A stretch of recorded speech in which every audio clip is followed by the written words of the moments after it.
Hi. So the Uddiyana Bandha stretch. You know that the Uddiyana Bandha and the Mula Bandha actually work together. It's a Mula Bandha, you're gently lifting the pelvic floor, and the Uddiyana Bandha kind of joins it and then still continues to lift and pull back the lower belly. So it's this great little unit that works together.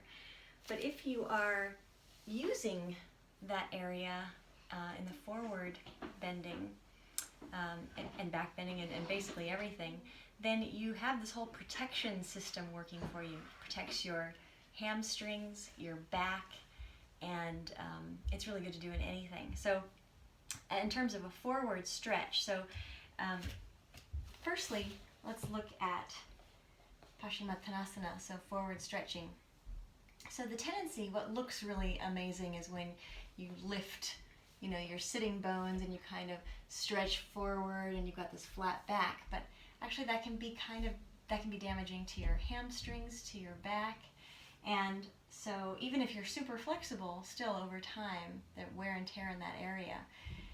Having that base of support where you're gently pulling up the pelvic floor, lifting the chest and the lower belly moves back in towards the spine.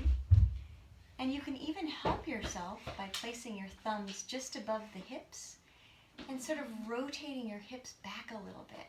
So over time, you're going to be able to do that yourself by just controlling the Uddiyana Bandha, but this is super helpful by pulling that sort of flesh right above your hip bones back, stabilizes the hips, and then lifting the chest and folding forward.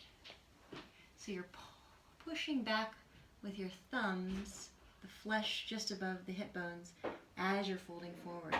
And basically I feel nothing on the hamstrings, and my lower back also feels completely released. Everything feels so free. So that's really helpful. And even if you're only going a very shallow bend forward, you can still do that.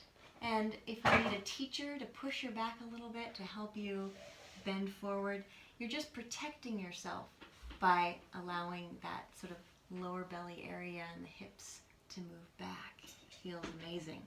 So from standing, similar sort of thing. So before you fold forward, instead of just collapsing in and also again sort of flattening the back that we tend to see, is that you want to fold, well firstly, you want to lift the lower belly a little bit and squeeze the inner thighs so you have a little bit of a roundness in the lower back. And then as you're folding forward, you're still squeezing the inner thighs. And as you fold, you're creating this nice little bowl in your lower belly.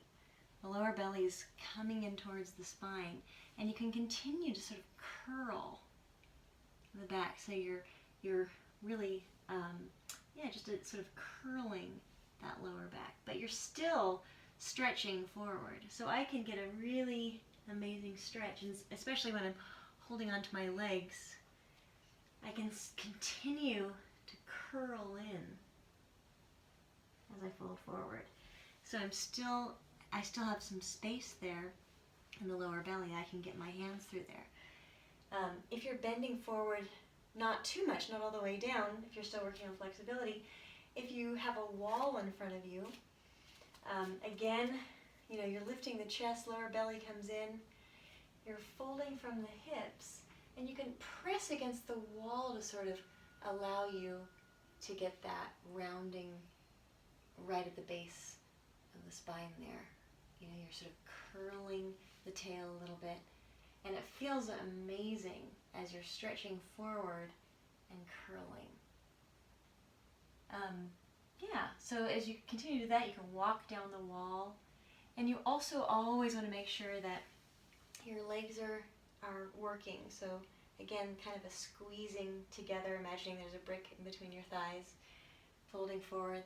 The chest is lifting, but that lower belly's moving back towards the spine. You can also keep your thumbs right above those hips, pushing back, and so much is released when you're able to do that. Like right now, if I fold forward, I can feel it in my hamstrings, I can feel it in my lower back. But as soon as I give myself a little bit of space and I use my legs a little bit more, I feel incredible freedom. So I hope that makes a bit of sense. Give it a try. Thank you.